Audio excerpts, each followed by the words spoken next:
Okay, why don't we get started?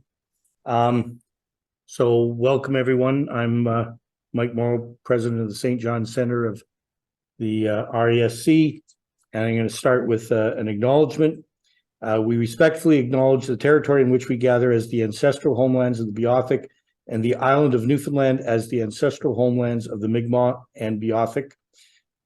We would also like to recognize the Inuit of Nunatsiavut and Nunatukavut and the Innu of Nitassinan and their ancestors as the original people of Labrador. We strive for respectful relationships with all the peoples of this province as we search for collective healing and true reconciliation and honor this beautiful land together. So I'm going to start. We're doing things in a slightly different order. Hopefully it'll become apparent why. I'm going to start with our presentation, which is, actually, I do have the information for visitors. I'm just going to pass through this, but basically there are, the meeting is open to visitors. I'm not sure if I saw many visitors, but there are benefits to membership, and I've listed them here. And in particular, members can participate in the RASC NL Talk chat group and share observations and discussion and alerts. There are publications, and we have low-cost equipment rentals. And again, I mention this each month, that members should be getting a monthly bulletin, and they can also sign up for a weekly newsletter. And if you're having any issues with that, please let us know. And so, I got Robert. Oh, you got Robert? Okay, so did I. So we're very lucky this month to have Blake Nancarrow joining us. He's the chair of the RASC Observing Committee, and he's going to talk to us about the RASC observing programs. From a young age, Blake taught himself astronomy and acquired his first telescope in 1990. Unsatisfied in the hobby, he joined RASC in 2007 as an experiment. Now a member of the London Centre, Blake chairs the National Observing Committee and administers the backyard and stellarium training. He's an operator of the David Dunlop Observatory 74-inch reflecting telescope. He likes double stars a lot, and he split 1,743 pairs to date, which is pretty impressive. Last May, Blake was stationed at Killarney Provincial Park Observatory in association with the York University Alan I. Carswell Observatory as the first astronomer in residence. And you've probably seen Blake's name in the RASC Journal. He writes a regular column entitled The Binary Universe, and the April 2023 issue, he also had an article entitled Recognizing the Stellarium Training Team. So Blake, I'm going to stop sharing and let you start sharing. And I don't know if people can see it, but Blake has about the coolest Zoom background I've ever seen. And maybe we'll have a quiz if people can recognize where he is. Somewhere out there in the orbit of Jupiter. Yeah. So Blake, take it away, and we're looking forward to it. Thank you very much for having me. I'm honored to be here. I'd like to recognize where I am. I'm living in St. Thomas, and the peoples here, the indigenous peoples here, include the Haudenosaunee, the Atawant-Duronk, the Mississaugas, among others. So I'm honored to, privileged. I feel blessed to share the land under my feet and the skies over my head with these peoples. I'm here to help this evening, to help you in whatever way I can for people that are interested in undertaking the RASC visual observing certificate programs. I'm a bit biased. I really like visual observing, and I encourage it as much as possible. And I'm a list guy. I'm a logging nut. So I'm always encouraging people to keep good log notes and things like that. But I just wanted to really primarily update people on the current state of the RASC observing programs, and just maybe inspire some people to undertake them if they hadn't considered them or help people along that are doing those now. I can't see you all per se if I was standing at the front of the room, but maybe somebody can spot me or do a count for me for people in the room, and maybe for people that are online, they can use maybe the chat or the non-verbal reactions like a thumbs up. I'm really curious if people are undertaking any of our programs right now. So show of hands, physically or virtually, are people observing programs right now with RASC? There's also the Astronomical League program, so there might be some people doing those too. So I'm just curious what's sort of going on out there with y'all. Yeah, I think you've got Jeff online and Oh yeah, in the room right now that's doing the program. good. All right, so here we go. Let's show you what I've got. I'm a volunteer with RASC. When I joined the Toronto Centre in 2007, they got their hooks into me pretty quickly, and I've been volunteering essentially continuously since then. Now I'm in the London Centre, not doing much volunteer stuff there per se, but I'm working now at kind of the national level.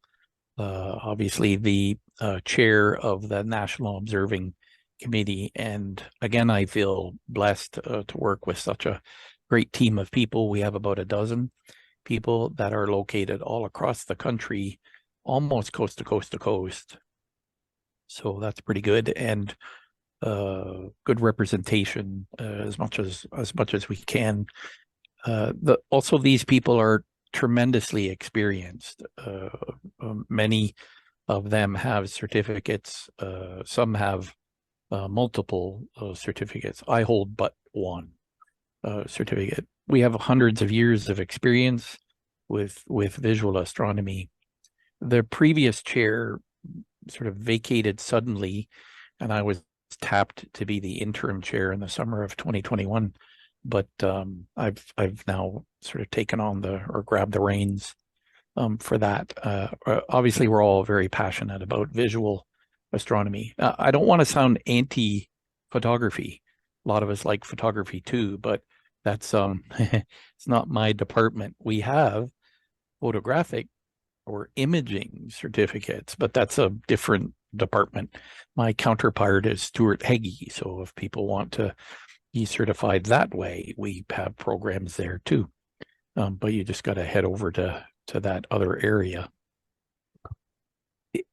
This is a big picture if you're interested in it. I'm a statistics junkie. So I was very interested in plotting all of the certificates that we've issued since inception. So you can see from 1981, we've been issuing certificates for RASC members or to RASC members. And you can see for over a decade, those green bars, those are all Messier certificates. That was our first program. But then we started introducing new programs. The finest new general catalog objects was the second one. And now we have 8 programs. Actually, the Explore the Moon program has 2 variants, one with binoculars and one with a telescope. So if you count those, we have 9 different unique programs. And you can see in 2021, we had an incredible year. We were all busy and there was lots of activity.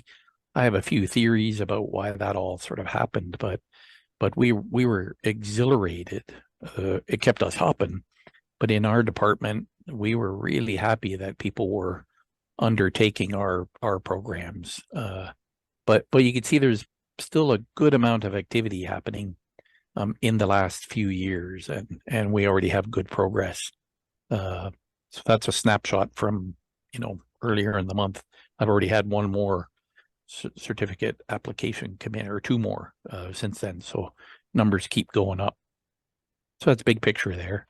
But I thought I'd show you what's going on with you. So here's your history, and you can see Jeff is leading. He holds 3 certificates in your center. What's most encouraging to me in looking at this is recent activity.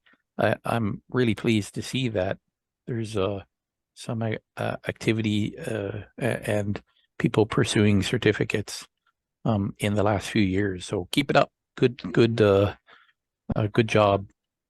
And again, hopefully my brief talk here will give a sense to people of what's out there, and maybe we'll see more people undertake some programs in the future.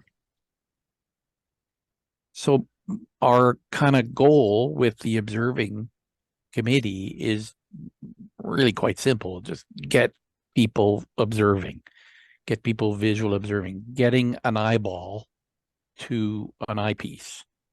And we have a variety of programs, so and different sort of challenge levels and different equipment sort of requirements or elements to it.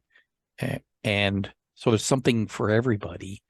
So again, an eyeball to maybe binoculars or eyeballs to binoculars and an eyeball to a telescope. That's what we're interested in getting people to do. And we're trying to also encourage logging. That's a need to the degree that when somebody is applying for a certificate, we need to see their body of work and have some assurance that they were able to achieve or reach the targets that are in that program. So just by nature of the observing program, there's some logging happening. Sketching in all of our programs is optional. Sometimes people are intimidated at the thought of that they have to draw things, but that's not the case. For us, an observation is a brief written description and or an annotated sketch. That's it. Each program has some specific requirements. I'll address some of those briefly later, but classic stuff: date and time, piece of equipment that you used, weather conditions, and what you saw on the eyepiece. That's where we're after, and hopefully we build some good sort of base foundation when people undertake some of the early programs, and then it makes them progressively more comfortable and accomplished, and we become more skilled observers, and so there's a neat feedback loop that we get with good sketching, good observing, good logging, and then continued observing. We just get better and better at all of those things. For me, something I really like about the observing programs is just the idea of a target. I caught myself early in my astronomy years career when I would go out, I'd look at the same thing. I wouldn't look at new things. I'd come away dissatisfied. I didn't see what I wanted to see. So I need targets. I need goals. I need things to chase and get after. So I really like that. For people that are wired that way, I think our programs are really good, that it gives you a mission or a campaign that you can undertake. And for me, that's kind of critical. I need to do that to come away satisfied from every one of my observing sessions. But one thing we really like about all of this, for people that like the visual astronomy, that visceral feeling, I still get goosebumps when I look at a galaxy that's billions of light years away. I love chasing quasars.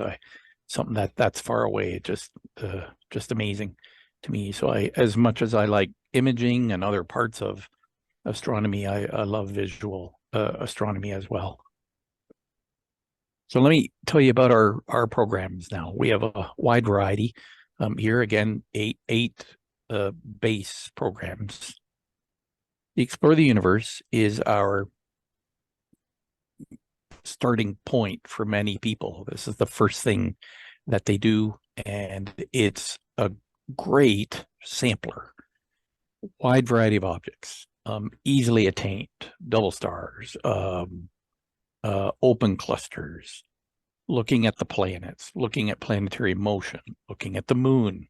What could be easier? Looking at the moon's motion over time, understanding the phases, things like that. There's a bunch of sort of extra bonus things if people get lucky, maybe seeing aurora or meteors and so on. So a great cornucopia of all the different types of celestial objects that one might see. So it's a fantastic introduction for people that are very new to or completely new to the hobby of astronomy. So it's aimed at the beginner, people starting out, and there are no strict equipment requirements. For people that do not own a telescope, this is an achievable, doable program. So just binoculars, that's all you need, really, and some good eyes or a good prescription. We also try to make it easy to get into it from the point of view of the sheer total number of objectives, that while the program has 110 plus a couple of bonus targets, the minimum requirement is 55. So from each one of the kind of categories of objects, there's a subset that you can go after. So 55 targets minimum, and we award that certificate. And a lot of these objects are not super difficult or challenging and do not require a dark sky. So for people that are kind of trapped in a light dome, cannot easily get out to a dark site location, this should not inhibit or restrict them. Hopefully they can achieve all of their objectives easily, no matter where they are. So again, I really like this program for lots and lots of reasons. And upon completion, we award all of our certificates will recipient winners or achievers will receive a paper certificate to recognize their efforts. Not all of our programs, but many of our programs have a metal pin, a lapel pin. So in this case, with the Explore the Universe, we have a certificate and pin that we send out to people upon completion. Something that's unique about the Explore the Universe program is that it is open to every human. So people do not need to be a member of RASC actually to pursue this program. So another thing that I like about this is it's a gateway maybe into the RASC, that people that are curious about the hobby complete this program. Maybe along the way they decide, hey, I want to get more involved. So that's a nice thing too. There is a restriction for the Explore the Universe program for people that want to pursue that, and that is the go-to capabilities of a telescope cannot be used or should not be used. Now, some people think that if they have a go-to telescope, that they're disqualified, and I want to make it clear that's not the case. You can use whatever equipment you have, run what you brought, but just don't use the go-to function to get to the target. So just manually move the telescope, manually slew, pan, shift up, down, left, right as needed to get to the particular target. So just use the mount or equipment in that limited sort of way, and we're good. There's a unique or specific application form for this, but that's all provided on the webpage, so easy to get to, along with other support materials and so on. I'm happy to take questions along the way, by the way, if anybody has any specific questions about any of these programs. But hopefully that's a good sort of nutshell description of what the Explore the Universe program is about. It's a great starting program, good for all very new to the hobby. The Explore the Moon program, another one of our beginner level programs, and again, arguably very doable, very achievable, no impact with respect to light pollution, can be done anywhere. If you're lucky, you could do it very quickly.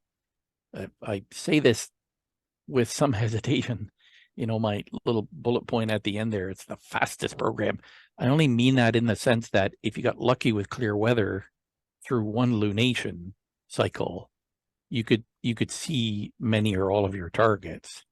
but that's, I don't want to promote speed. If anything, it's the counter that I want to suggest, that in all of our programs, we encourage people to slow down, smell the roses, soak in those photons, take your time, do not rush. We do not award people completing something quickly. In fact, we get nervous if we see things done really quickly. We wonder if, did you see everything you were supposed to see? We don't like to see people ticking boxes. So I just say it again that it is the binocular Explore the Moon program. Sometimes people are able to do pretty quickly, just with some luck with the weather. So again, you can see there's two variants here. There are 40 targets if you want to pursue the program with binoculars, and there are 94 targets if you want to do the Explore the Moon telescope program. And then there's a few bonus targets there again. So binoculars, small telescope used for the particular program. So again, very easy in terms of equipment. You will note that for the binocular program, we provide a certificate, but it's only for the telescope program that we issue the certificate and the Explore the Moon pin. So great introductory program, gets people familiar with the moon. And this was a program that was developed to actually fill a gap. For many years, there wasn't something to help people. That RASC has had the Isabel Williamson program for learning the moon, but it's quite challenging. So this fills a really nice space to get people learning about the moon, but an easy and achievable program. Here's our classic Messier, obviously 110 targets, a bit more advanced, maybe some dark skies needed for some of these targets, very likely a dark sky needed for some of them, like M74. Certificate and pin awarded. Now for all of our programs beyond the Explore the Universe, remember, no go-to allowed with the Explore the Universe, but for other programs, you could do what you want, but make the decision early on if you want to use sort of a classic method, if you want to use star hopping, if you want to use a manual method. You can use whatever equipment you want, but if you want to receive the certificate by reaching the targets by traditional means, just don't use the go-to function in your scope. Manually move there. But if people are more comfortable with it, if it's easier for them, if they're in a bit of light pollution, sometimes it's just going to be a lot more easier, more fun, less frustrating to use whatever aids you can to reach your targets. But again, just you make that decision, you designate the method that you used, and we're happy to recognize whichever method you use. The finest new general catalog objects, wonderful program. These were targets that were selected by Alan Dyer, and these are a lot of interesting objects that you wonder, how did Messier not see these? Some of them are as big or brighter than Messier targets. In deference to the Messier program, 110 objects. We'll need some dark skies for some of these and a decent aperture telescope, but many wonderful sights along the way. I actually use this for an imaging project. I've imaged all of the finest NGCs using the Burt Gaffney Observatory. So it was just a wonderful list to work from. I was so blown away by these objects. I visually observed almost all of them, but it made for a really fun imaging project, those targets. Our newest program, the most recent of all of our programs, is the Double Stars Observing Program.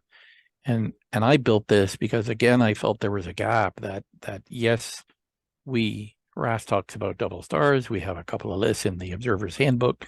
There are a few that are on the Explore the Universe certificate, but after that, sort of nothing happened. And I'm admittedly biased, but I believe there are many wonderful sites for these objects. And I also like the idea that these can be done anywhere, anytime. So very little impact, if none, if any, from light pollution. Doesn't matter if the moon's out. Ideally, we want good seeing, but all of the objects in this program are quite doable in a modest small telescope. A neat thing about this program is you get to use all your eyepieces. You know how we tell people with department store telescopes, 600 times magnification, don't ever do that. That's crazy, and that's you're being hooped there. But sometimes I do that with double stars. You work at crazy high magnifications, but I always tell people start low and then build up to see if you can split a double star. So that's our newest program.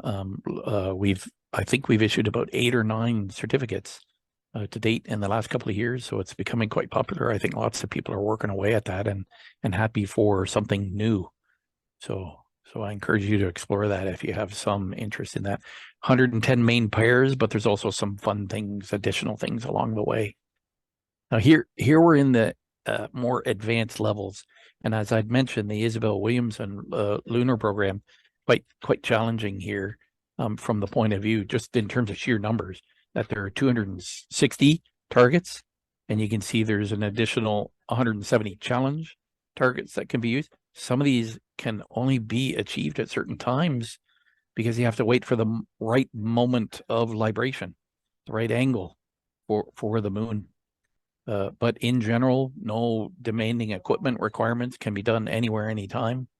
And once again, we provide a certificate and pin for an achievement. There's a super duper extra bonus level with a total of 1,000 targets that can be viewed on the moon. So this gives people a deep knowledge of not only just visually seeing the moon, but geological features and other things happening on the lunar surface. Our last 2 sort of deep sky object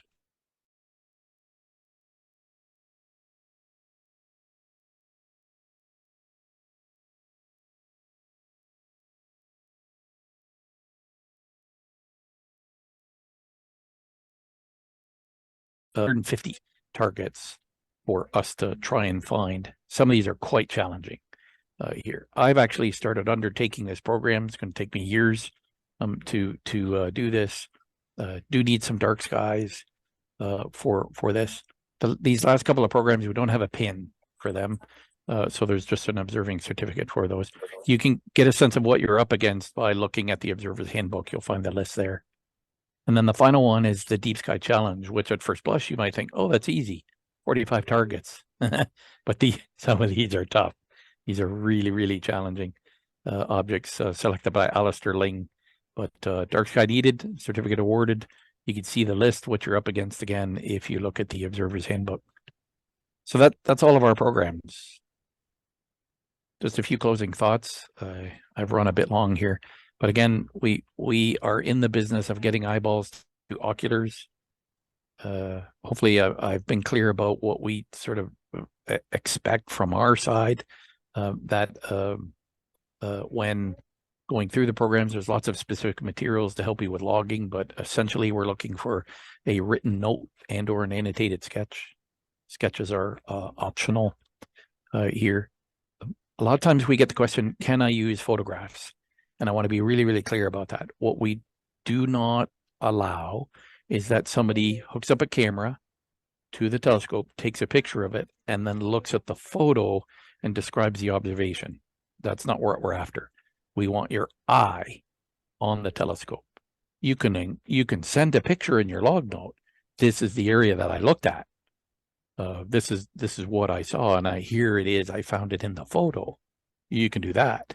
But we want your description of your impression of those photons going through the telescope. So hopefully that makes sense. Certificates are an individual effort, so people can work together, but everybody keeps their own logbooks. And bottom line is, don't rush. Take your time. Soak in those photons. The application process, I hope, is pretty straightforward. So with each of our programs, we have some paperwork and a form that you fill out. This is a snapshot of the Explore the Universe program. All the other forums have a dual authentication. So two people will validate an applicant's work. Now, the review process can happen lots of different ways. If there are people within a center that are comfortable with it, they feel familiar with the process, reviewing can happen locally, but some centers don't do that. We regularly receive applications directly into the National Observing Committee, and I have my team, and I'll ask the team of volunteers if somebody can review an application, and usually a couple of us will have a go at it. And if people are busy, I do it. So we've got lots of coverage there. We love the idea of reviewing happening locally where members know each other. There's just that intimacy and people familiar with how people work and so on, but lots of options here. And then submitting work, lots of ways to do that. If somebody wanted me to look at their logbook, they can send it. And if people want to physically mail a logbook, we can do that. But we're trying to use modern technology. We're trying to encourage people to scan their work, to back it up, to make an electronic copy of it, to image it or scan it. In general, is quick and easy. And if people are familiar with resources like Google Drive and iCloud and so on, it's super fast and easy for us to share work. And that lets multiple people do the review process very easily. But the Canada Post, if all else fails, so we got lots of options. And we've created an uploader service too for anybody that doesn't have their own sort of shared account service or they don't want to use it. So I just want to make it clear we're very accommodating. My volunteer team and myself are happy to be involved in the review and do whatever we can to see your work. Obviously, the easy thing to do is go to RASC.ca, head into the observing section, and you'll find everything that you need there. But I have an open door, so I really want you to feel free to reach out to me if there's anything you're unclear about, any questions that you have, anything you want some help with. Another thing I suggest to people starting off early in their a new program is send me a sample or two, send me a log page or two to say, to answer that question, am I doing it right? And I'm happy. That's a good way. If there's a problem, we can nip it in the bud. It'd be a shame that somebody gets 110 things done and they forgot something. So again, please don't hesitate to reach out. I'm happy to help in any way that I can. So I think that's it. Miigwech, merci beaucoup. Thank you very much. Any questions for me? Well, great. Thank you very much, Blake. That's very interesting. I'm going to give people a minute to go ahead and ask questions. If you're online, unmute and go ahead and ask. And I guess I'll start with a quick question. I think I know what you mean by small aperture and large aperture. Where do you think medium is? Is that about 8 inches or? Yeah, I think that's sort of my general rule of thumb. I sort of think of small telescopes as like in the 3 or 4 inch aperture range. And I tried to build the double stars program to work, for example, specifically in a small instrument. And I've tested all of the double stars in my 90mm ETX. Now I have found one that I think is a problem. So I'm going to make a program change because I've got one pair there that I can't split. I've tried a few times in the 90mm, but I can't get it. I keep trying and trying. I can't get it. So it's too hard.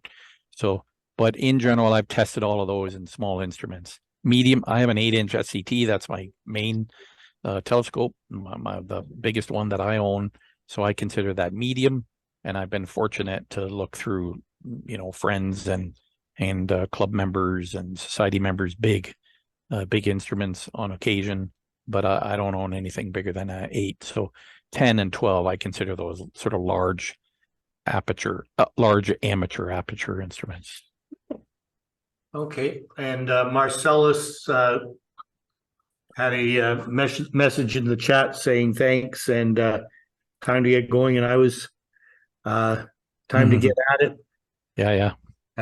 And I think a lot of us, I found this very helpful to sort of, I was aware of the observing programs, but actually seeing you lay it out like that, and it feels just a little bit less intimidating to hear you talk about it. So that's quite helpful, and the double stars does sound interesting. Are there other questions from folks here or online? Going once, going twice. So we ended up with we were 17 online. We were 18 for a little while. So thank you again, Blake, and we'll carry on with the program then. And as I said, you're well. Oh, and there will be something in the mail coming when we know where to send it. And thank you again. Appreciate it. You're very kind. Thank you again. So I'll share my screen again and continue with our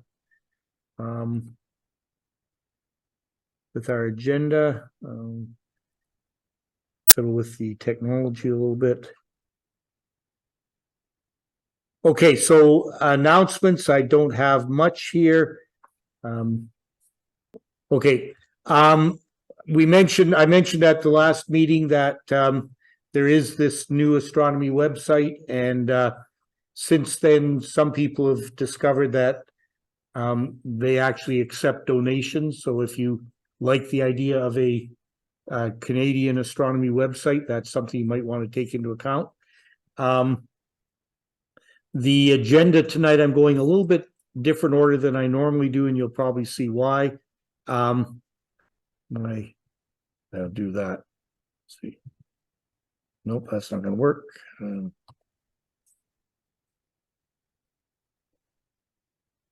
My mouse is a little jumpy. Okay, so we had International Astronomy Day, which was also Local Cloud Day, May 6th. It was a week after everybody else because the Geo Center wasn't open in April. And so there were about 7 of us there. We had, and I'll show you some pictures in a minute, we had a display and information table in the lobby. Chris and Marcellus set up a telescope workshop in the Celestial Room, and Gary had his planetarium in the Celestial Room.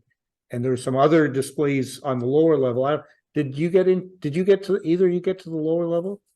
I'm not sure what was down there. We were inundated.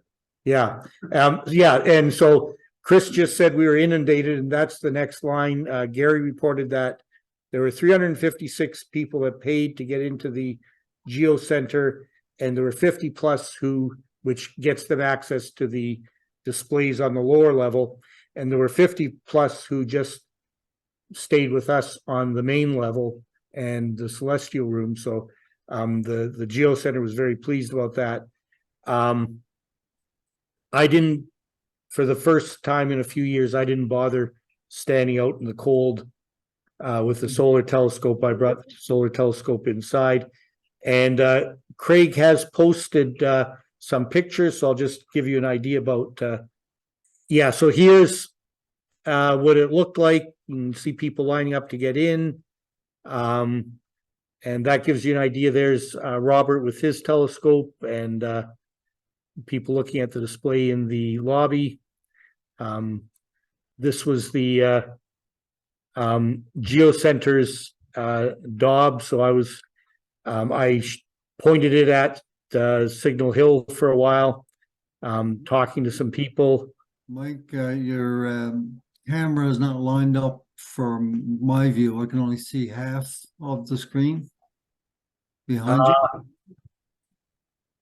I don't understand that. Is anybody else having that problem online? I'm only seeing the white screen with the International Astronomy Day. Oh, I didn't share it. New share. Okay. Okay, I'll go back and thank you for that, Robert. Yeah, so this was the view inside the lobby. You can see the clouds. And there's Robert's big refractor and lots of people, lots of kids around. The Geo Center's 8-inch Dob, and you can see some of the literature out on the display table. People coming through and looking at the two telescopes, and sometimes I had the Dob pointed at the Cabot Tower so the kids could at least see what it looked like to go look through a telescope. There's the display table with the show going on the TV. Solar scope inside, but nothing to look at. And this is the celestial room. So there's Gary's inflatable planetarium. And in the background, you can see Chris's and Marcellus's collapsible Dobsonians, and there they are. And there were, I think, 3 people that brought telescopes to get some help with. And I think one of them's back there. And Those are new telescopes they got for Christmas. yeah, they were new Christmas telescopes. So by May 6th, it's time to figure them out. And and there is Marcellus actually showing somebody probably putting together the whole telescope for her.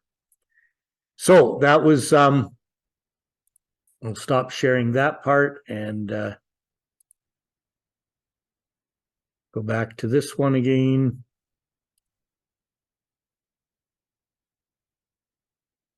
Okay, so now I'm going to run through some observations, which not exclusively, but mostly just happened in the last couple days of last week. But we have one special observation, which is a penumbral lunar eclipse from Bulgaria. So Nikolai was or may still be in Bulgaria, and this was that can't be right. Was it May 5th? Yeah, I guess. Yeah, so it was still not that long ago.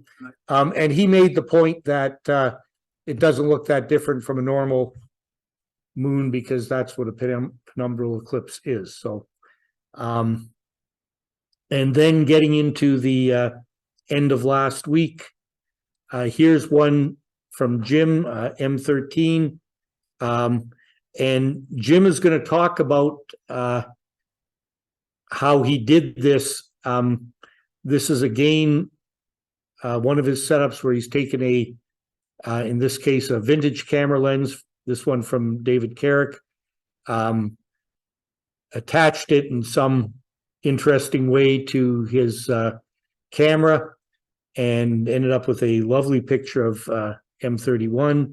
Oh, Jim's back in. M13. I was close. I know what M31 is too.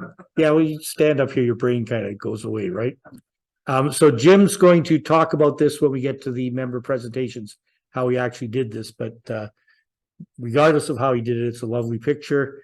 The sun was out for a little bit last week, so I tried to picture through the Coronado PST using the little ASI camera, and there were I did it just visually the day before, and the prominences were a little more interesting. There was one prominence with sort of 3 legs, kind of a fence kind of prominence, but it was still pretty good this day. There are some sunspots there and some prominences. And then Jim, using the same setup that we're going to hear about in a little bit, looked at the Iris Nebula and saw lots of dust. Really, really nice. And the other Jim Johnson, looked at the same target. So he's a little bit more zoomed in on it. Lots of dust. Pretty much the same colors. So the same choices about how to display colors.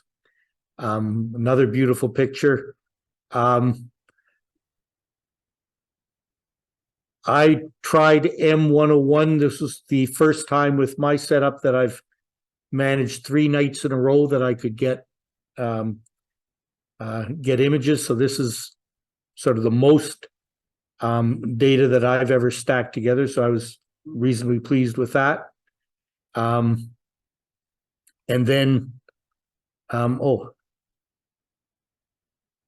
could do that. Make this a little bit bigger. Is that going to happen? Make it a lot bigger. Yeah, sorry about that. There we are. So you can see that, Randy? Okay. So this is the Elephant Trunk Nebula, but more nebula, I think, than we normally see when somebody says this is a picture of the Elephant Trunk Nebula. The Elephant Trunk is, I guess, in there, right? No, where's? Oh, up there? Yeah. So there's so much more stuff in here. This is quite impressive. Jim, are you online? I am. Can you hear me? Yeah. You want to just say a word about this one? This was 14 hours. Yeah. So this was captured over 3 nights. I think it was it Wednesday, Thursday, Friday, or Thursday, Friday, Saturday? I think so. Yeah. I think Wednesday, Thursday, Friday were the. Yeah. And actually, I would have had more data on the second night, but I kept having connectivity issues with my camera throughout the night. So I actually lost a couple hours. So it probably would have been closer to 16 if I had gotten all the data that I was trying to get. But yeah, the prominent red in this picture is actually the hydrogen alpha data combined with the RGB image. And yeah, so it's very impressive. So Blake, if you're online, you might be interested to know that Jim does this while he's sitting on the Hibernia platform. I guess sometimes he does it at home, but this one was done with him sitting on the Hibernia platform and controlling. He's actually got 2 setups. So this was this in your observatory or on your post? No, this is on the pier. So this is on his pier. So he's controlling everything remotely from the Hibernia platform. So offshore, you know, a couple 100 kilometers away. So it's pretty impressive. So thanks, Jim. Thank you. And so this one's Chris's. And do you want to say a word about this one, Yellen? It's a 2-minute exposures, or rather just one. It's exact opposite of 14 hours. This is just 2 minutes. The only goal here was to get the jet of M87, and you can see it. Which is right there. Up in the center of the dialectical. So I had more images, and I was going to stack them together, but the software wouldn't cooperate. The stars are too fuzzy, I guess. Yep. So that's still pretty impressive to see the jet there. That's with a 12-inch Ishmael cast, right? Yeah, and a new camera, right? Yeah. Newish. Newish. And the one of the galaxies in the Leo triplet, Yeah. NGC 3628, the same setup. But you did manage to stack this one a little bit? A little. Again, the software wouldn't cooperate. I started on Regulus to focus and everything, and I popped across. I actually like the star hop with the telescope because I have a camera, a wide field camera on top, which just shows a live view of everything. And I actually like to star hop with Stellarium as a chart. And this was a stopping point, the triplet, so I just took a few frames of the 15 frames, 8 of which happened to all be in the same place, so I could add them up without aligning. Oh, okay. Very good. Thanks. Nice to be done. Oh, thanks. So it's brighter than you think. It's probably a very easy optical object. And it's getting hungry. Oh, okay. So for anyone who has never seen a Starlink train right after or very soon after launch, Gary caught one on his Meteor camera, and some of us probably saw the first one when we were in Salmonier Park, and we thought it was the end of the world. But it took longer than we thought. But this is a pretty good representation of what we saw that night, what was it, 4 years ago now or so? Scary. Several thousand satellites later. Yeah. And What exactly was that? so this is when Starlink launches. So when SpaceX launches the Starlinks, they push 60 or so satellites out all at once, and they all travel in the same orbit, and they sort of slowly spread out. So they've all got little rocket motors on them. They slowly spread out, and then after many orbits, they have sort of spread out into wherever they're going to go. But the first orbit, they're all like ducks in a row. And yeah, it was the first time we saw it, we were in a fairly dark place, and it was obviously something going at the speed of a satellite, but we'd never seen anything like that before. Alan Dyer's been posting that train went over Alberta. I think the same night. Scary. Okay, so Randy's saying that Alan Dyer saw the same train over Alberta that night. Okay, so those are the observations. So now Jim, Randy, and Hilding are going to do some short member presentations. So Jim, I'll let you take it away.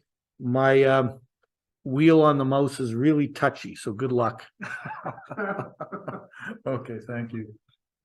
Well, that's a good slide to start off with. Anyway, as most of you know, or some of you know, I do astrophotography with telephoto lenses, and I am particularly interested in the vintage Canon telephoto lenses, and I've been doing a lot of astrophotography with the 500 millimeter Canon lens from the 1980s.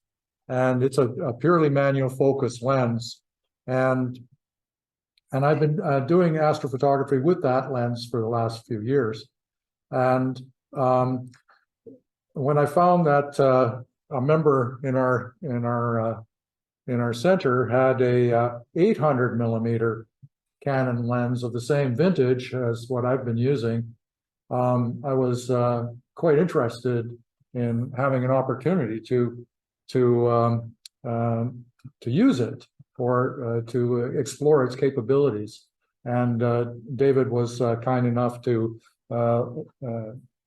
do an extended loan, and I've been sharing information with him about the performance of this lens for astrophotography. This particular picture on your screen is from Canon's own literature on this lens. So there's a lot of technical information there, but the actual cutaway for the lens gives you an idea of the similarities between this telephoto lens and a telescope. And in fact, this lens would be classified as a triplet telescope lens, objective lens. So you can see at the very front here, I'm going to point out there is a flat glass plate that has no optical properties, and then there's the objective lens is 1, 2, 3 lenses here with a focal length of 800 millimeters. Now, towards the back of the lens, there is a filter holder, and that's again a plate glass with basically no optical properties. And then from the point of view of astrophotography, the lenses towards the back end of the telescope perform the functions of focusing and field flattening. So these old vintage lenses have much of the properties of modern APO telescopes, and I was interested in whether or not these things would actually work as such. So here is how I adapted this particular lens for astrophotography, and I just wanted to give you a sense of the specifications for this particular lens. It is a triplet. It has a focal length of 800 millimeters. which is very, very long for a telephoto lens. It is almost impossible to handhold this and actually take a photograph with it. The very first photograph I took with this lens was indeed handheld, and I literally had to support the front end of the lens on my knees and try to focus it manually and still hold it all stable. Its nominal focal ratio is advertised as f5.6, which is very, very fast for a telescope, and is actually a world-class for a telephoto lens. This is quite an exotic piece of gear, and it's quite rare. So I took my trusty ruler and I measured the aperture of the lens just from the front of the lens, and measured it as 130 millimeters. So in telescope terms, it would be about f6.2, which is still very fast for a telescope. I just wanted to summarize all the adaptation issues that I encountered during these tests. First of all, one has to find a very, very stable mounting of the lens to the mount, to a standard telescope mount. And of course, I don't give much credit to the telescope mount, but in terms of astrophotography, you put your money where your mount is basically what is the rule of thumb. The stability of the mount determines the quality of your astrophotography. But what was interesting about this particular telescope is extremely heavy, but it's actually very light in telescope terms. It's about half the weight of a similar size astronomical telescope, and because of that, it needs to be secured very strongly. And I did that with telescope rings. But what's awkward about this is that you need telescope rings of two different sizes. So you have to buy two sets of telescope rings of different sizes to basically get one set of telescope rings for this lens. So that was awkward. Another important thing is that because it's a lot lighter from a point of view of a telescope, it's a very light, the magnesium or the metallic alloy of the barrel of the lens is itself not really doesn't have the same expansion and temperature coefficients of expansion as the glass in the objective lens. So you can get in very cold weather, you can get the optics will be pinched by the barrel of the lens itself. Good thing we never have cold weather. Yeah, that's right. So, but anytime it gets below zero, I can notice that the stars get a funny shape. So it's very important, as if you take a look at over here, you can see that I've got two heating straps attached to the objective lens, and I found that I can make my stars rounder if I continually apply heat to the objective lens. So another important thing is that even if the optical tube assembly is basically shifting around, from the point of view of using a guide scope, attaching the guide scope directly to the body of the lens is a very effective way to take any types of flexing out of the imaging train, so that you can actually, so as the scope tracks across the sky and it sort of bends with the weight, that's basically taken care of by the guide scope. Now, there are lots of features inside the lens that are of interest. I'll talk a little bit about that as I go forward here.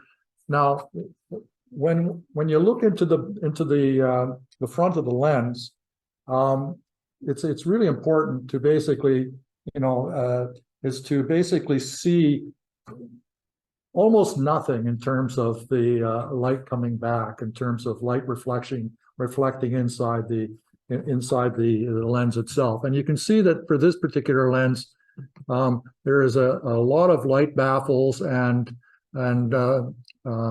anti-reflective materials all the way through the lens. So you can see going from the front of the lens as far back into the back of the lens as possible. And I used a high-powered flash to actually get to be able to put light into this lens so that you could see it. And this little bit of light you see here is being reflected back from the filter at the end of the lens, the imaging train there. And from the other end of the lens, you can see that there was a lot of reflective surfaces that were of concern to me, because anytime you can see a specular surface where light is reflecting, you want to eliminate that as much as possible.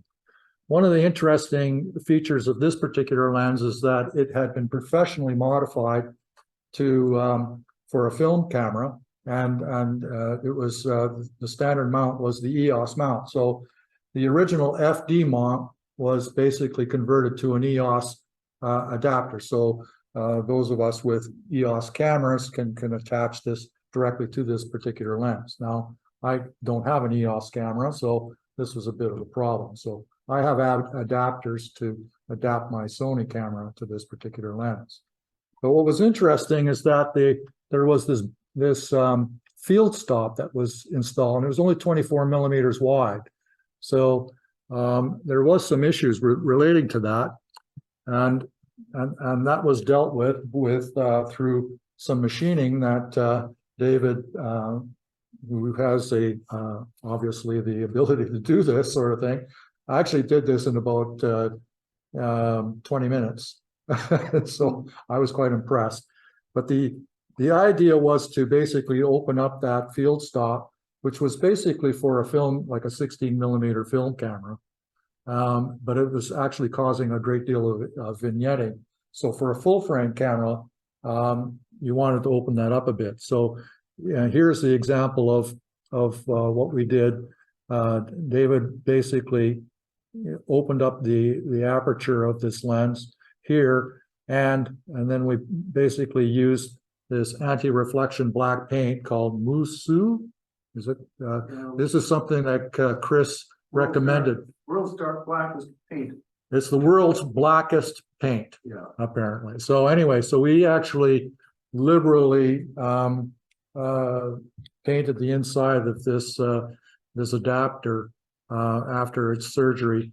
And you can see the difference here is the vignetting before the surgery and then the vignetting afterwards. It was certainly a great deal difference. And I put in these are full frame images, and I'm just putting in that if one has a crop censored camera, and in this particular case, I'll have an APS-C censored Astro camera that I'm trying to adapt to this lens. That would be the field of view for an APS-C size sensor.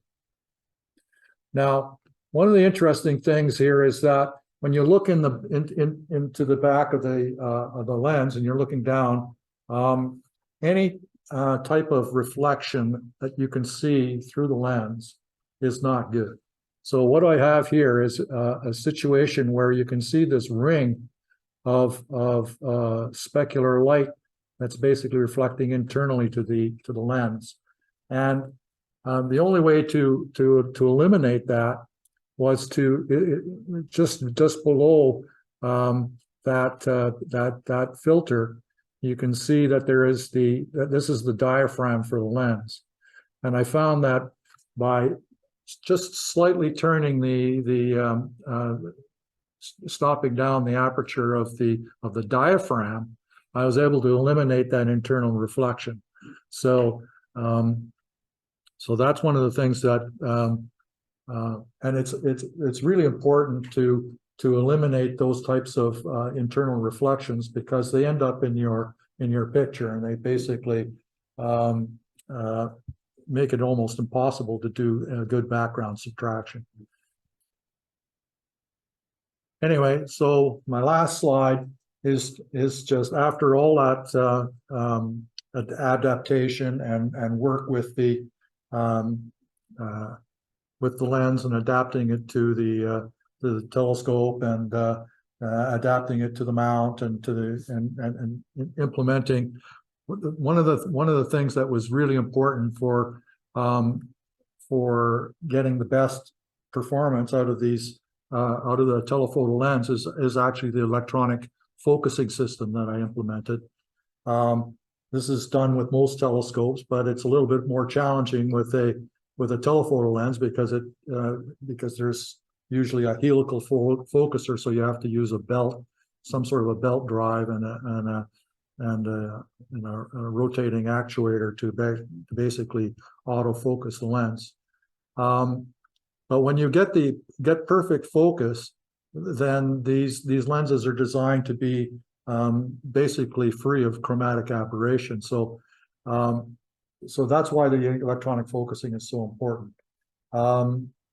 So with very, very precise focusing and attention to a lot of the details of working with a telephoto lens as opposed to a telescope, you can actually get what I think are some fairly substantially good results from that. So this is my last slide. So any questions? In the chat, Blake has a question. What is the color quality of the lens? He has a vintage Series 1 lens. And it's a bit blue. Okay, good question. Depending on the lens and the manufacturer, these are lenses that date back to the 1980s. And these particular lenses from Canon are what's called they're the L class lens, which are basically they're premium super telephoto lenses. They're very, very expensive. This particular lens would probably cost north of $12,000, $14,000, $16,000 in the EOS version, but they're available in the pre-owned marketplace from Japan or United States. You can get a top quality FD super telephoto lens for considerably less than the modern equivalent. So in terms of their chromatic performance, the L class lenses are very, very good. My 500 millimeter lens is free of chromatic aberration. I was interested in exploring the chromatic aberration of this particular lens because it's a slightly different lens formula than the 500.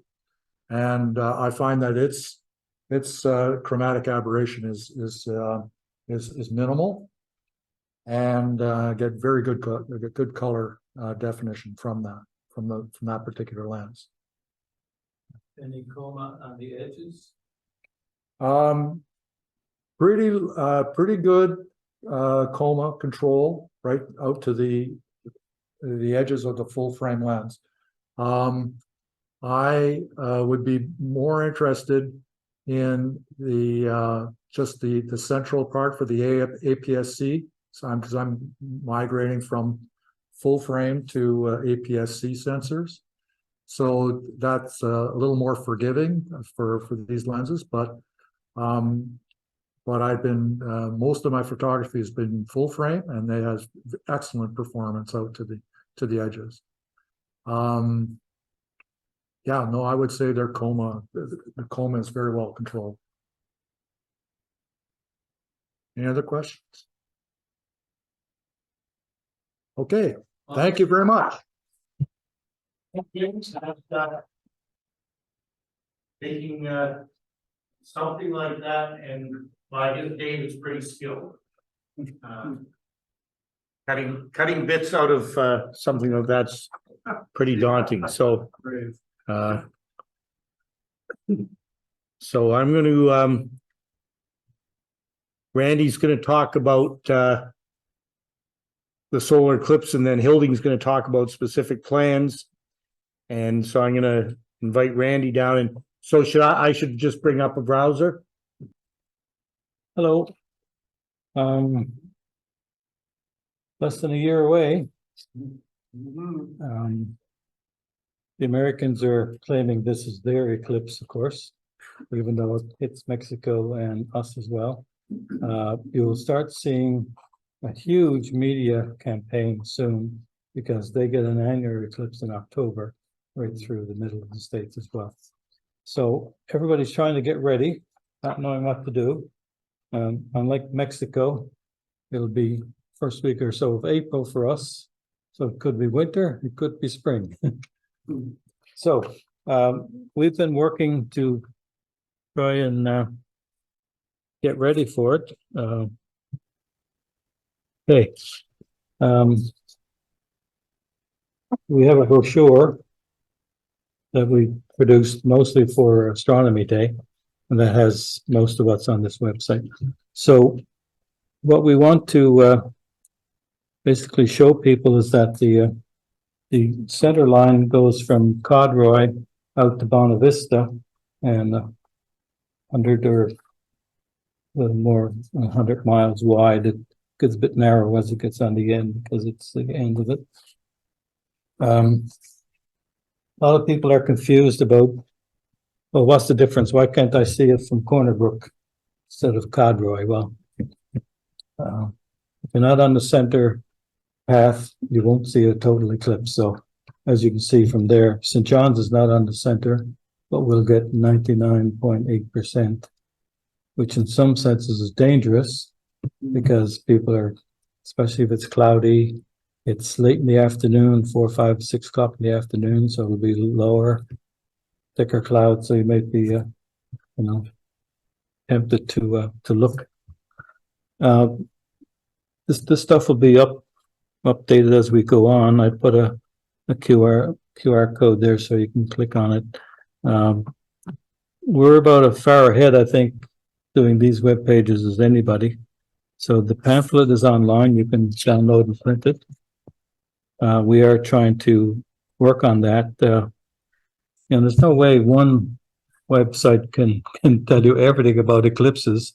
I'm more focused on preparation, things like, if you're not a photographer with all kinds of equipment, you're better off looking at the eclipse than trying to get the perfect picture, because there'll be thousands of perfect pictures on the web, right? RASC is going to make these eclipse glasses available. It's easy to make filter adapters for your cameras, for your binoculars, these sorts of things. You can even get screw-on filters for lenses, but I don't like to use them because this is only a 2-minute or so eclipse. You don't want to go spending time unwinding a filter at the end. It's easier to have if nothing else, a plumbing tube on the end, right? So, as they say, you saw the map there. We have a couple of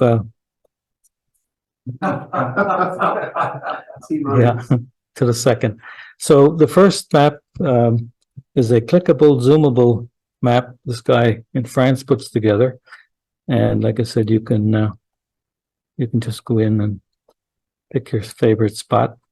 Say, for example, I don't know, Terranova Park. That will give you, details about all the times and things, right?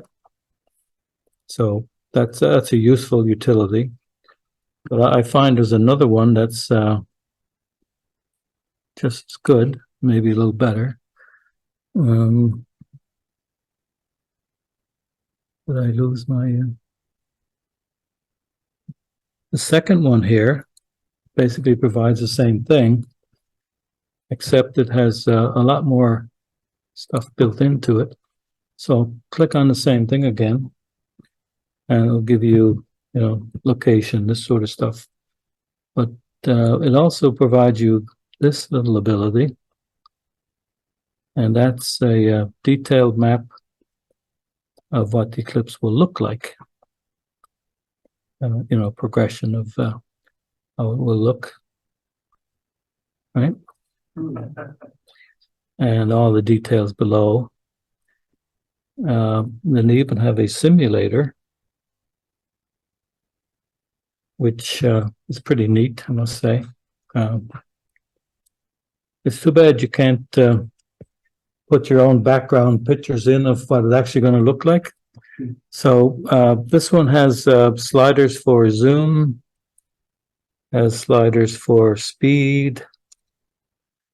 That bloody stuff on the bottom is getting in the way, Mike. And read that. I set up Stellarium the other day and watched the eclipse. Yep. So they say this is so on the bottom you have speed, so you can go much faster.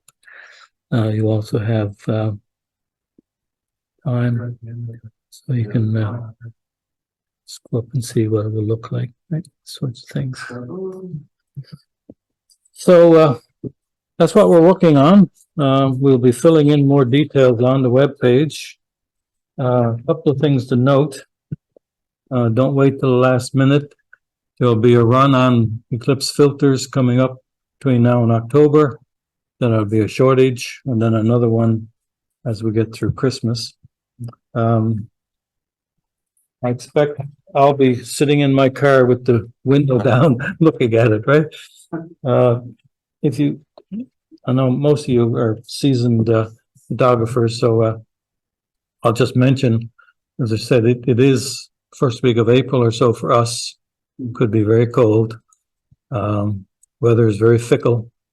I saw a satellite photo of this past April 8th of North America, and it was the complete opposite of what all the experts predicted. It was cloudy in Mexico and Texas, and perfectly clear in the Maritimes, and a little bit clear in Newfoundland. We have an issue in terms of access. If Nikolai says it's unusual for both sides of the province to be, both sides of the island to be cloudy at the same time.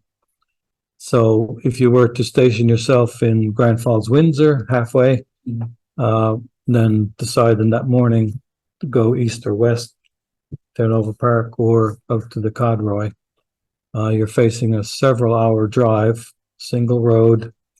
It could still be winter, as they say. If the road still has snow, you may not find anywhere to pull off on the side of the road. I don't know how people are going to react in terms of traffic. I was in Wyoming in 2017, and people actually shut down the interweb down there for the pictures they were showing, and they were stopping on the interstate, taking pictures of themselves, hundreds of thousands of people. And so we were stuck on a bus, for example, for like 12 hours, right? So traffic. Hot air balloon, float above all the Yeah. So some of the things you can do, you're all familiar with a dummy battery? That replaces your camera battery, plug it into a power supply. You don't have to worry about your camera batteries going dull. I recommend these, what you call them? If you have an iPad or whatever, you can use this to stylus, right? Well, they come in different lengths. That's 7 or 8, 10 each one. Unless I turn off my camera's viewfinder sensitivity, anytime I put my hand close to it, it turns it off thinking it's my face, right? So I use one of those to, my camera is completely automatic in terms of settings and stuff. So I'm sure in the fall we'll talk much more about this, and we'll get into the nitty-gritties. Part of our initiative now, and what Hilding will talk about, is what we're going to do for it. He's going to speak to an initiative that sounds very exciting. So we'll see. So this website is not up yet. It's accessible. It's if you go to our website, Yeah. and stick on the back, Eclipse 24.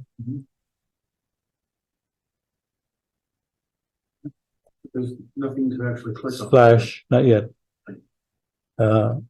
Eclipse 2024 dot SHTML. Or if you write me, I'll send you the link. That will be up before long. We just wanted to add more detail, safety and stuff before we get to that. Okay. Great. Thank you very much, Brandy.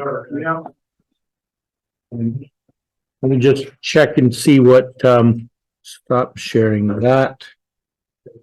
And, so Hilding, are you there? Yeah, I'm all here. Okay, so let's see, do you want to go ahead and, there you are. Do you want to go ahead and share your screen? Do you have stuff to share? No, I have nothing to share. I'll just talk a few discussion points. Nothing, won't be very long at all. Okay, there. Everybody can see you now, I think. Well, I can see you.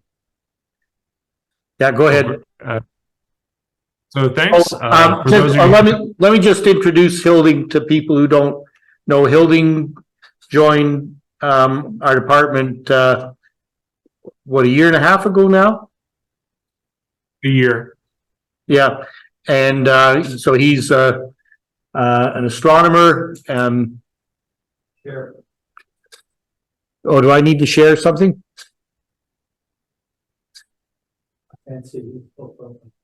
Oh, you can't see him? Oh, that's just because I'm doing that on my computer. So if anybody wants to see all of Hilding, you have to click on speaker view. Anyways, yeah, Hilding joined the physics department here about a year ago, sort of bringing astronomy to our department. So, and Hilding's working with Svetlana, I guess, to set up an initiative. So take it away, Hilding. Yeah, thank you. So with Svetlana Bakunova and Cornerbrook, we have been working to develop a new education program for go across the province with astronomy, solar energy, stuff like that. And in preparation for the 2024 Eclipse, we are in discussions with the town of Gander to host the event, along with a small science festival kind of preceding it.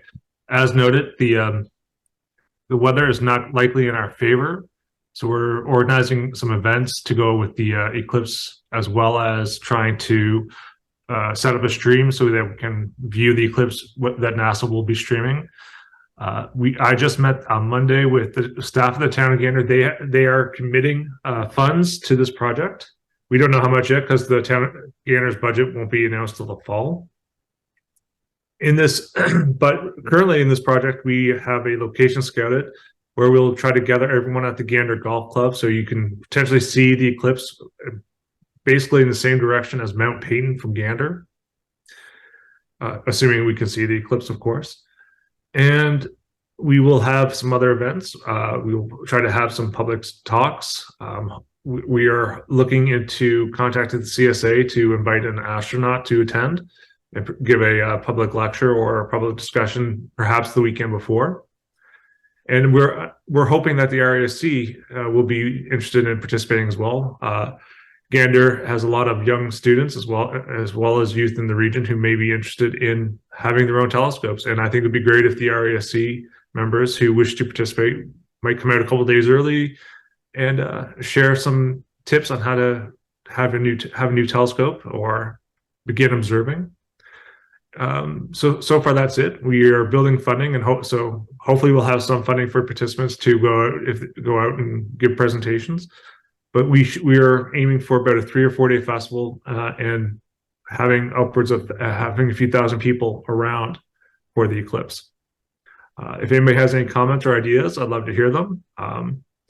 And as we're going forward, we'll be building up a team to participate in this event. So if anybody's interested in the organization, please let me know. Thanks. Okay. Thank you very much, Hilding. Something important that Hilding mentioned to me this afternoon was some of us who have tried to find hotel rooms were having trouble finding them, and it looked like the only availability was at the Albatross, but apparently the other hotels do have space, but you just can't get it online right now. Is that? Yeah, so when I went out the weekend, I stayed at the Sinbad, and I asked them directly about the availability, and they suggested to me that it's completely open. As well as the town has no idea of any other event that may take up space. So chances are it's just the stupid websites being stupid websites. Okay, so No icebergs again. yeah, there's no iceberg. Did they happen to mention, Which could be an issue for Bonavista. yeah, Bonavista, that could be an issue, icebergs, maybe they'll be competing with the iceberg people, but in Gander, did they mention at the golf course what the snow cover was like at the beginning of April? Did anybody happen to notice that or remember that? We didn't have that conversation yet. We're still having the meeting, but there are a couple of large decks in the clubhouse that overlook the lake, and will give great direction for some people, particularly if you want to do photography. And then there's open space, so the snowfall could be anywhere from next to nothing, which may be worse than having a lot of snowfall, to having maybe a foot. Okay. But one thing we will be discussing as we get closer is how to sort of manage the space, because if we have 1,000 people on the golf course, they're probably going to hate us come May, June when they have to reseed everything. Okay, so yeah, Randy's got a question. Comment from Blake saying, nice, great to see you again. Oh, Blake, yeah, Blake says great to see you again. You too, Blake. And so any other online questions? Yes, Mike? Yeah, go ahead, Bernard. I know- Bernard's going to invite us all to his place. Yeah, right. I'm going to be right on the edge there. I just noticed on that map, I'm just outside the hedge there of total, what would you say, total, sun is totally engulfed. The total eclipse, yeah, so you're just out. Yeah. But I was going to say that in Gander, this year, I know there was snow on the ground up till, I don't know, maybe the 1st of May or something like that. So it was, it was still a lot of snow on the go. We've had snow here, not too far from Gander, just 2 weeks ago. There's still some snow, 3 weeks ago. So, I mean, there was snow last week. Apparently they shut down Central a little bit, but when I was out there on Monday, it was clear as day, and they were laying sod, preparing the course. So I think it's like the weather. It's going to be a flip of the coin. But I think the idea of having some other things is probably good. Yeah, Randy? Do you know there's been any contact with Parks Canada, either nationally or locally? Terranova Park is right on its end. Yeah, I can address that too, but Randy's asking about Parks Canada. We've discussed it. We haven't reached that point yet. Perhaps Mike can say more. Yeah. So Doug and Cynthia and I are going out next week and talking to, we're actually having a meeting in Terra Nova with David Saunders and Yolanda. They aren't normally open in April. They're interested, but I don't know what's going to happen. And so we'll tell them what you're doing, and that may affect what they want to plan. It could be that if they're the only place with sun, whether they want to be open or not, they may have people there. So they need to know that. But I don't know how we can so we will be raising that next week when we talk to them. That'll be one of the topics of discussion. I think with the commandeer the Marine Atlantic ferries. Yeah, actually the ferries might have a good view. And they seem to be running right down the Their schedule is not as predictable as the weather. Yeah. Okay. Any other questions for Hilding? If not, thanks Hilding for that, and we'll be in touch. You know where we are and we know where you are. And Randy's making us nervous with his countdown, so it's not that far away. Okay, thanks a lot. Go ahead. I was just going to add one thing. There have also been conversations with researchers at NASA to bring up a few telescopes for doing observations during the eclipse. Primarily, this is to target high school students, but if any RASC member is interested and we are able to get the resources, which could be 2 or 3 telescopes, it might be a lot of fun for if they want to actually do eclipse observations that will lead to publications. Oh, okay. So that's something different from just the PST 40mm or something. Can you hear me, Mike? Yeah, go ahead. I was going to ask Hilding if there might be some consideration given to, well, not necessarily RASC members, but certainly as a member, I'd be interested in the ability to take photographs from the venue in Gander, and if you're doing such a thing, you do need to have, you know, a berth or some distance around your telescope to be able to accommodate that. And I don't know if there's you know, if there would be any point in thinking about an area for serious photography apart from the public. That's an interesting point, and I don't know if you're familiar with the golf course and the house. They have a south and western facing deck that's fairly large and could accommodate a few hundred people packed in, assuming that the beams are strong enough. And so it's completely reasonable that we would probably try to set aside some of the area for photography. And I think as we get closer, that will probably depend on what is the town wants in terms of resources following from this. I think the town would probably love to have someone doing photography of the eclipse and of the people there. So we'll probably have some set up for photographers.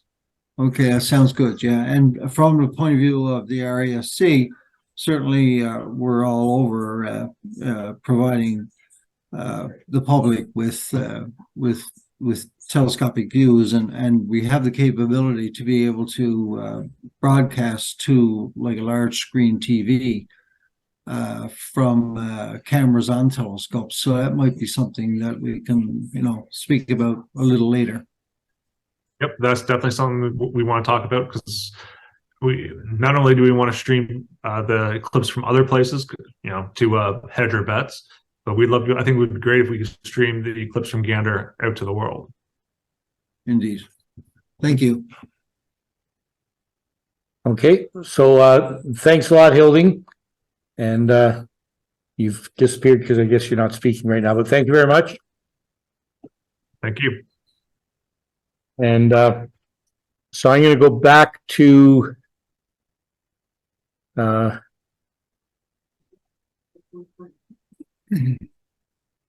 sharing that screen. Okay, so we've done that bit. So the next part is the sky this month, and Robert is online. So how are we doing for time? Got a few more minutes. So Robert, I'll just bring this up and you can talk and I'll click. Is that going to work? Yeah, sure. Okay, so when I click on this, I'll probably have to stop sharing again. Got it. Okay, how's that? Oh, that's grand. Okay, so I'm going to fairly quickly go through it.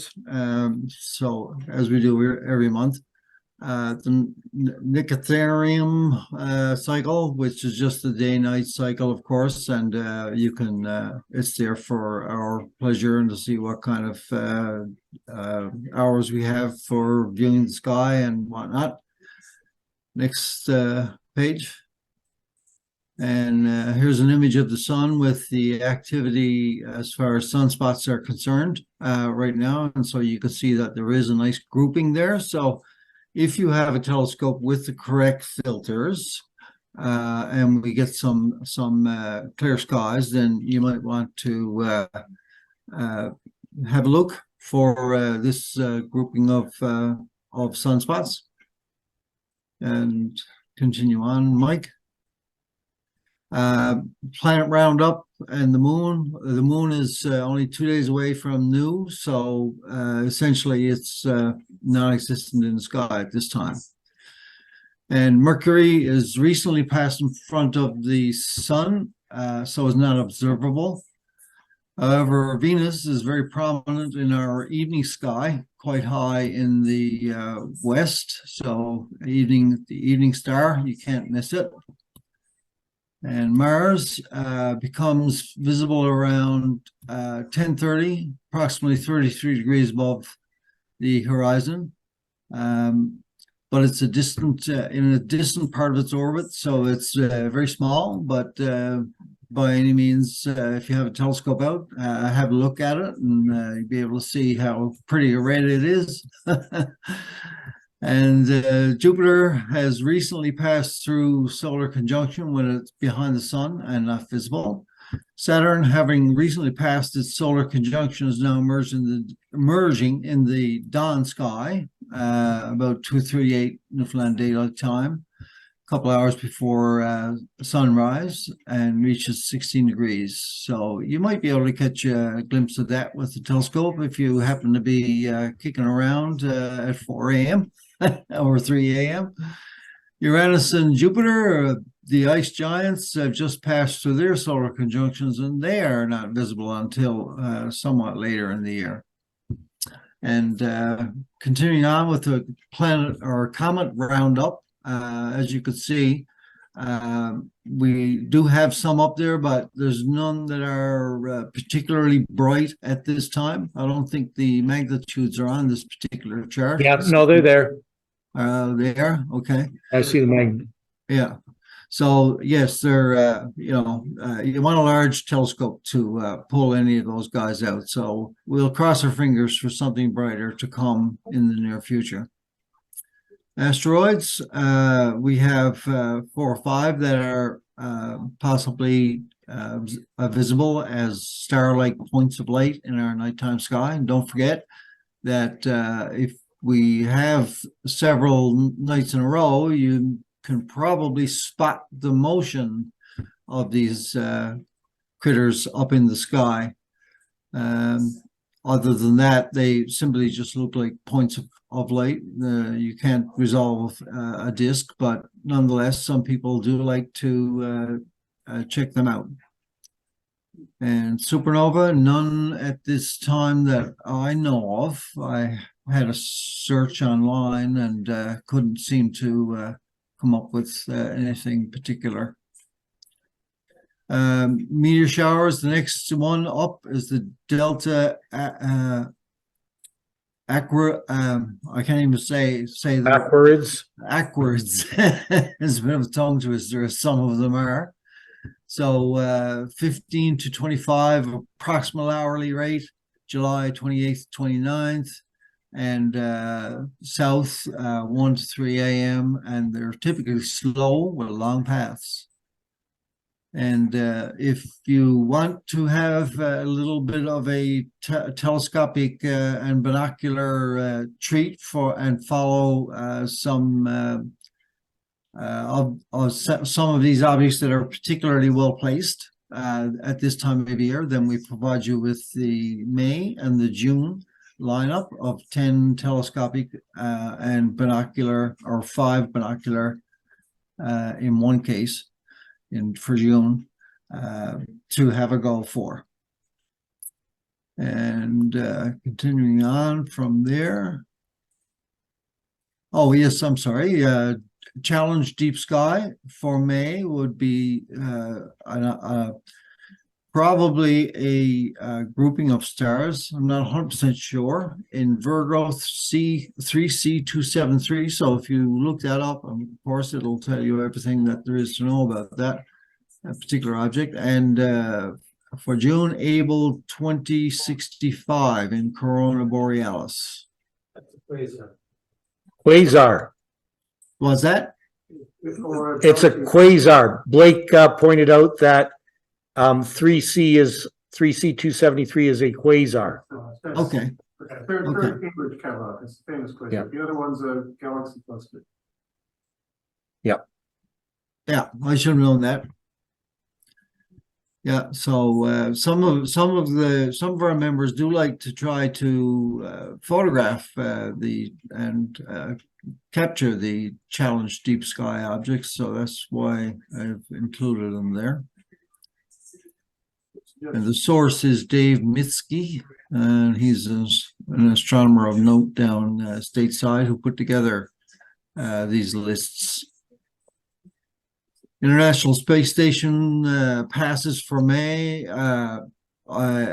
There was a whole page of them. So rather than just take a few out, I decided to just say, here's the site to go have a look and see if your schedule allows you to and the sky allows you to, then you can go out and have a look for the passage of the ISS and or any other satellites that are also listed there as well. Lord knows there's enough satellites up there that you look up any night and it's almost impossible not to see any, but usually you don't know which ones they are. So if you go on Heavens Above again, you'll be able to determine which ones are what, based basically on the time and the direction of travel. Yeah, but I think we are into the ISS. I think is visible for the next couple weeks. Yeah, there's a whole page of it of Yeah. listings there. So sometimes there's only like 4 or 5. Sometimes I don't know. Sometimes there's none. So it's highly variable based on the orbits that it takes as time passes.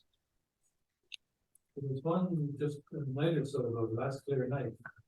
And it said it was only 37 degrees up, but to me it was way up there. Yeah, so Randy's saying there was one the other night that was reported to be just 37 degrees up, and it looked higher, but maybe in a bit of an illusion. There's also a Chinese station too. That's getting to be. Oh, yeah.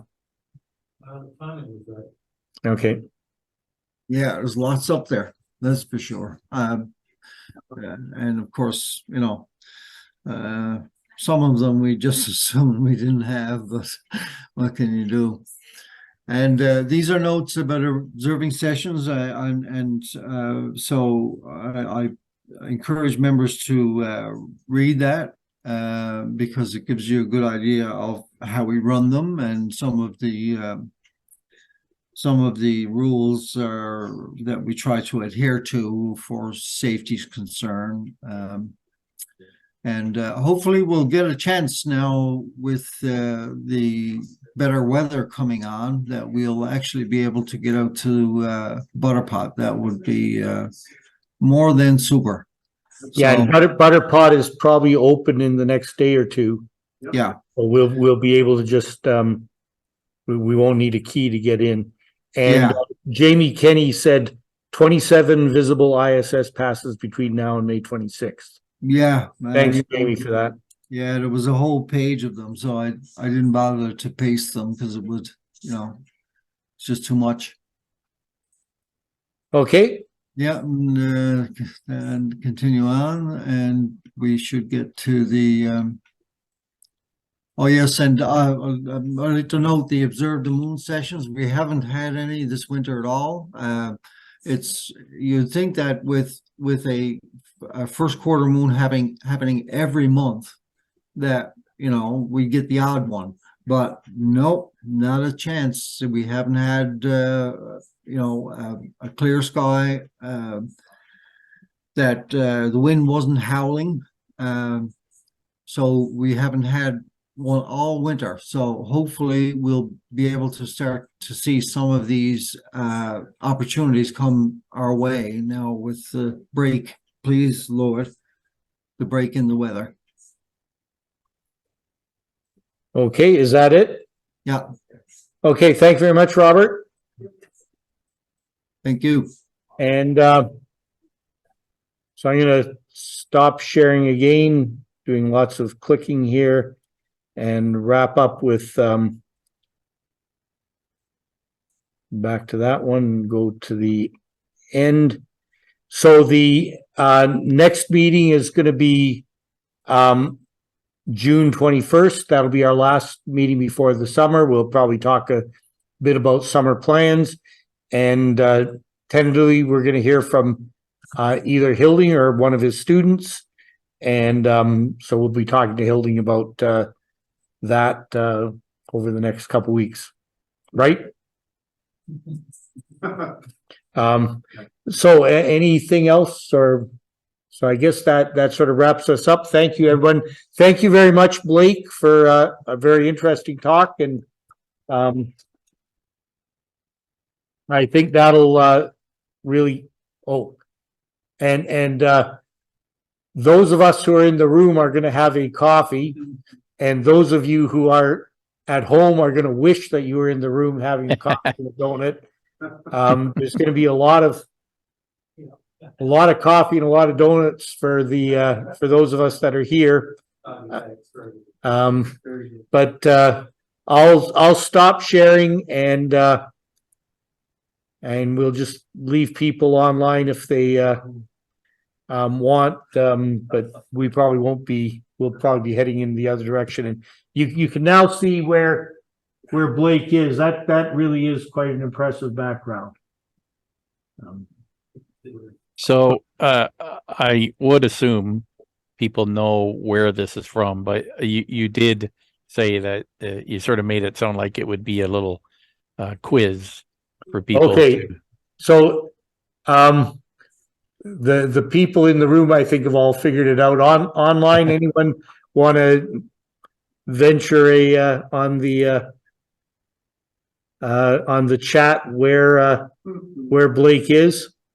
When is actually a good question too. 1968. Yeah, right. No, he's in 2001. Second Legrand. Yeah. Oh yeah. There's a couple of got open. So Jamie said, "Open the pod bay doors, Hal." Exactly. Yeah. Very, very good. I like that. You look like you're actually there, Blake. Yeah, it's funny how it worked out, and I think some of you know I've been cooped up in the hospital after some back surgery, but I thought it really funny how my gown matches that spacesuit Yes. pretty well, bang on the color match. So pure coincidence. Yeah, and thank you for joining us.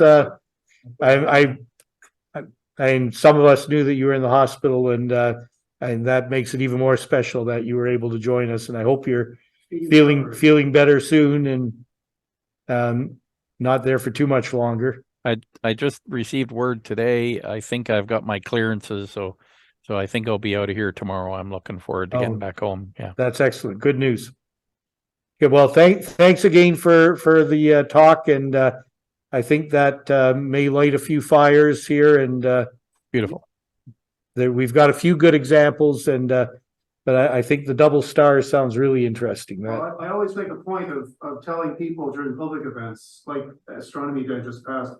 We all take lots of pictures, of course, and I don't look through eyepieces often enough, but it is a totally different experience.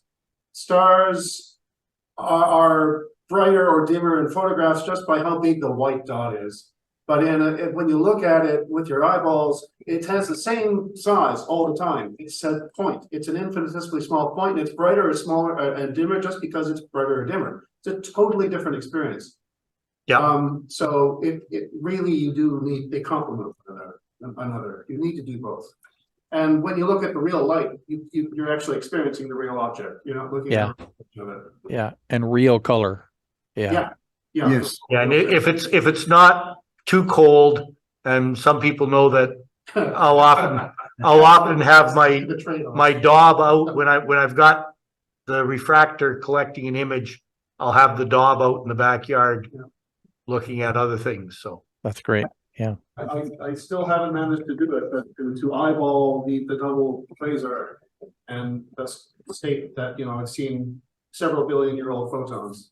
Yeah. Right. I love that. I do a lot of quasar observing. I've maybe observed visually a dozen of them. Wow. And I've imaged a bunch of others or found them in photographs, but I've looked at a dozen and I get goosebumps. And some of those are way back, right?